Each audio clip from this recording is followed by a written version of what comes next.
sir. Okay. Hindi ko kasi naabutan yung... Ay, oo. Dito pala. Kita mo ba sir yung tukod na yun ay? Saan?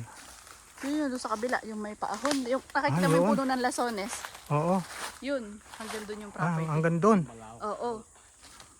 Humaba Tatawid tayo dito. pa ganyan. Dito yung binibili pa na isa ni Ma'am Ann. Ah, yung tinatanong. Oo.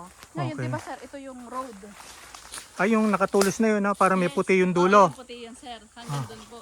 Puti yung Oo, na may tip. Yun yung unang dulo. Yes po, hanggang doon yung property. Okay.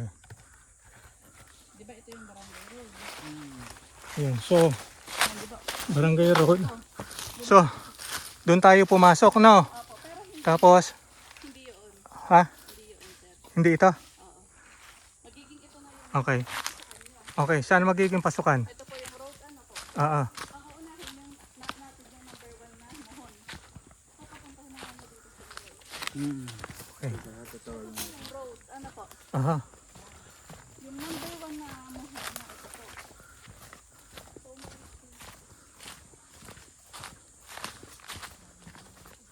ito yung kinain niya. Yung sa lupa nila mapan. Ano yun? Mababawasan? Yes po. Alam na ni Sir na itawag ko na po ito kagabi. Kay Maman. Oo. Ngayon yung mohon. Yun. So ito lang at saka yan po yung nakain lang. Yung part na yan. Ay, ano? Eh, So yung... 3 meters lang po ito. Ah, By 3. 6. Okay. Gumanyan lang siya naging triangle. Pero alam So, nila yan. Apa, alam Nakausap po mo na. si Maman. Apa. Mali pala ako doon. Sabi ko, drawing lang. Alin po? Hindi, nakakausap ko po siya kagabi. Isinend ko yung eto sa kanya. O, di ba? Sige. Sige po. Yan muna natin. Di Okay. yan yung unang muhon. So ito, papaganyan siya. Okay. Paganyan. Yung number 2, Okay. so Yung number ito po 2. yung magiging pasukan, no? Nardo. Di ba doon Dito. tayo? Ano? Ngayon dito na po. Dito, hindi doon. Nardo kami sa may garusapi. Ah, Sabi na doon sa... Pumasok ka dito. Yung minuhunan kahapon. okay. Saan dati? Ah, halika. Sa likod, di sa lupa. Eh, turo ko lang dali. Halika. Ito. Dito, sa sinungatan niyo sa Oh, kwarto. sige. Second mohon. Okay. Second mohon. Yan. Oh, narito So itong, yan sir, hindi naman natin yan minuhunan. Pero yan kasi yung pinakabakod nila. So Okay. yan. So So, magiging road po ninyo, papasok kayo dyan. At ito sir yung pinabababa. Sa lupa. Apo, yan. Ito tong part na to. yun yung So usapan niya. paano yung magiging, Ah. para makaakyat yung sasakyan. Okay. Pero ang sabi ko naman, kapag ka nagpa... Hindi Hawan siya. hindi pala makakaabala kasi may sarlindaan na pala. Apo, ito po naka, kumbaga ay, isa sila sa nag-donate ng road. Kaya po, kumbaga talagang lahat po kasi nag-donate ng road, sila, itong triangle na to yung na-donate nila. Okay. So, ibig sabihin, dun sa 4-8 Apo. na yun, wala na talaga to.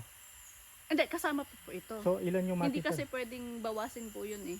So, kung ibabawas siya, Parang Kumbaga po sa nag-donate ka ng magiging 1.5. bakod natin, hindi na natin babakudan dyan. Ang bakod na natin, papaganon. Ito yun. pero yung sukat niya 4-8. Opo, for 836, 38. For Ah. 836, sorry po.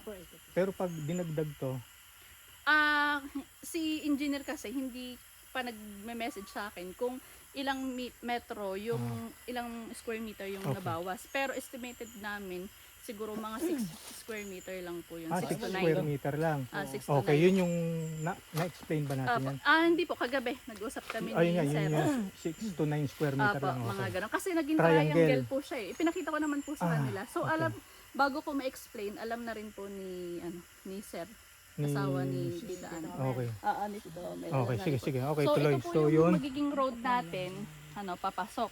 Aha. Kaya lang hindi tayo makakadaan dito